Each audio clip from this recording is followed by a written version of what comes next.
I agree with the good member from the 22nd that we will be needing to evaluate our capacity for transmission as we incorporate a lot of dispersed power generation from intermittent facilities across eastern Washington.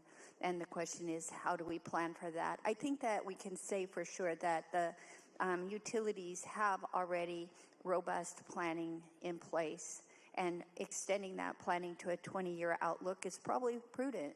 It's also prudent in that there will be great competition for the renewable energy across the western intertie. And the question is, how do we plan for that transmission? And I think this bill addresses that question.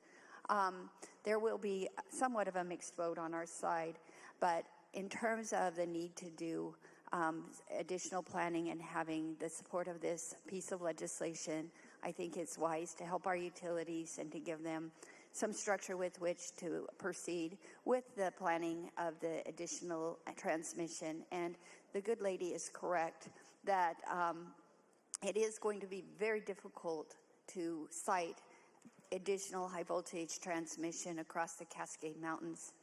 That construction phase is going to be arduous to permit and work through, especially with the concerns of local communities that may or may not want to have that additional high voltage transmission in their neighborhood.